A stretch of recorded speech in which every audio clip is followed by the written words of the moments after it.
डायन अनमोल की लाश को घर ले आती है। देखो, मैं एक प्यारे से बच्चे को मार कर लाई हूँ। अनमोल, उठ जाओ, क्या आज स्कूल नहीं जाना? अंदर कोई नहीं था। प्रकाश, अनमोल कहाँ है? लगता है भूतनी को देखकर वो बीमार हो गया है। अजय और प्रकाश छुपकर भूतनी के आने का इंतजार कर रहे थे। मुझे किसी जिंदा इंसान का बदबू आ रहा है।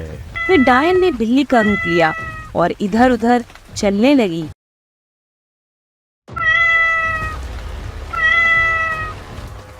पति जी, लगता है वो लोग काफी दूर जा चुके हैं। मैं जाकर देखती हूँ कौन था वो जिसने मेरा सच जान लिया है।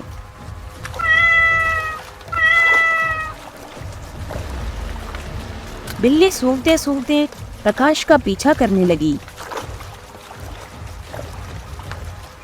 प्रकाश अजय को घर पर छोड़कर अपने घर पहुंचने ही वाला था कि उसे बिल्ली की आवाज सुनाई देने लगी।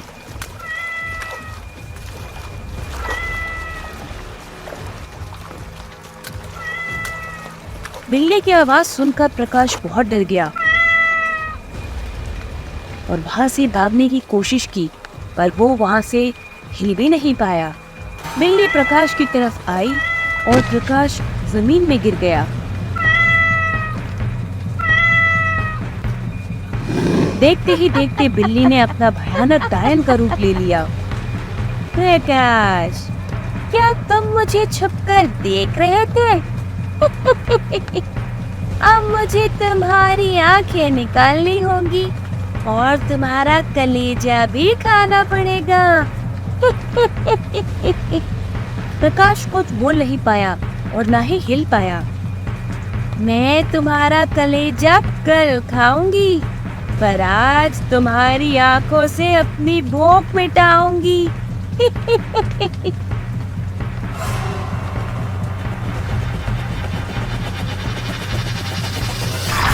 फिर डायन ने प्रकाश की दोनों आंखों को बाहर निकालकर खा लिया।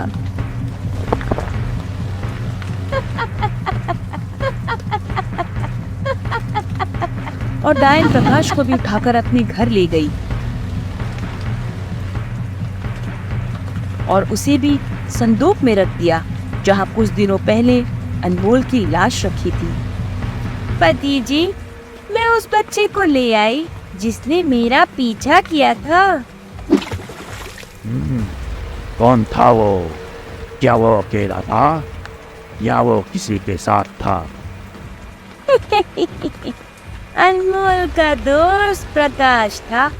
लगता है अकेले अपने दोस्त को ढूंढते ढूंढते मेरा पीछा करते हुए यहाँ आ गया था पति जी। तो क्या तुमने उसे मार डाला?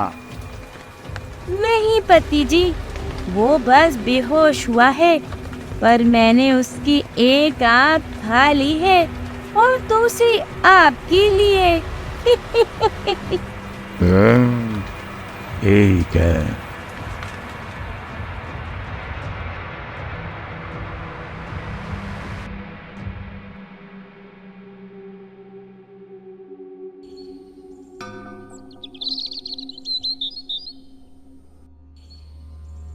सुबह होते ही अजय प्रकाश का इंतजार करने लगा, लेकिन प्रकाश नहीं आया। तो अजय अकेले ही सब गांव वालों को डायन के बारे में बताने लगा। फिर गांव वाले मिलकर डायन के घर पहुंच गए और दरवाजा खटखटाने लगे। भीम की माँ, दरवाजा खोलो। क्या हुआ? आज क्यों सभी गांव वाले यहाँ आ गए? फिर वो गांव वाले अभी पता चल जाएगा कहकर अंदर चले गए।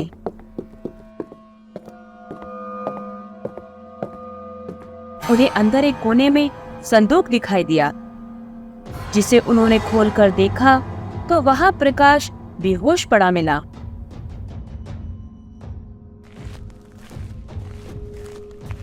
गांव वाले प्रकाश को बाहर ले आए। प्रकाश का ये हाल देखकर सभी गांव वाले भड़कने लगे। तुम सब यहाँ से चले जाओ वरना सबको मार डालूंगी।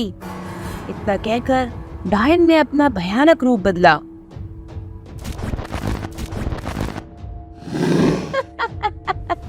सबकी रूह को खा जाऊंगी। इतना कहकर डायन एक गांव वाले को अपना हाथ लंबा कर खींचने लगी।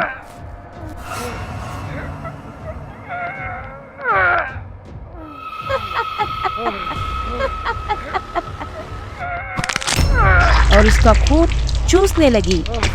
ये देखकर गांव वाले एकदम से डर गए, लेकिन कुछ गांव वाले उस डायन को मारने लगे। मारो इस डायन को, मार दो।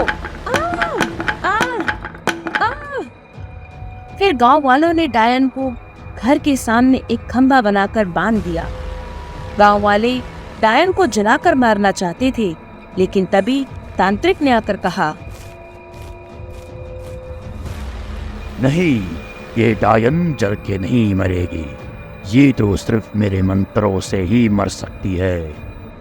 गांव वाले इतने गुस्से में थे कि डायन को जलाकर तड़पा तड़पा कर मारना चाहते थे। जलाकर मारो, मारो इस डायन को, मार दो। जलाकर मारो, जलाकर मारो, जलाकर मारो इसे। इसलिए उन लोगों ने तांत्रिक की एक नहीं सुनी और डायन को जलाने के लिए लकड़ियां इकट्ठी करने लगे।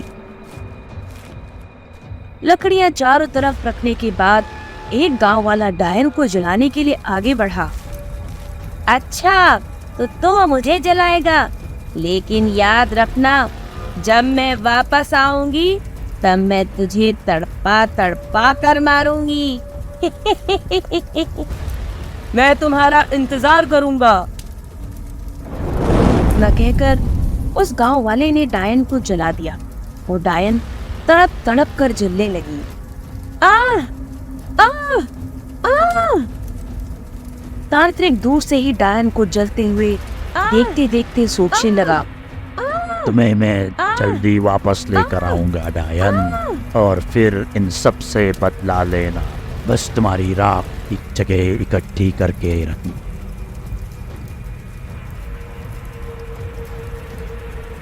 बाद में जब डायन जलकर राख बन गई तो तांत्रिक ने गांव वालों को कहा, गाँव वालों, डायन की राख को संदूक में डालकर इस जमीन में दफना दो, वरना उसकी रूह सबको सताएगी।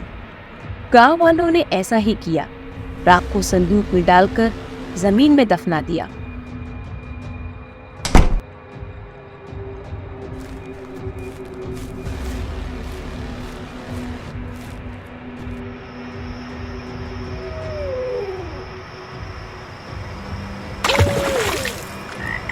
रात के करीब 12 बजे मेढक बना तांत्रिक तालाब से निकलकर डायन को दफनाने वाली जमीन पर चला गया। मेरी प्यारी डायन, अब मैं तुझे वापस लाऊंगा।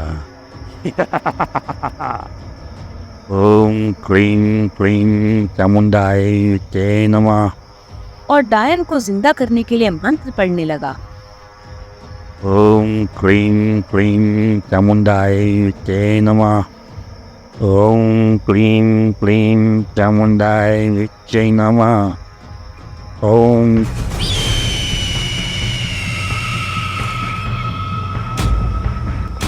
अरे नहीं!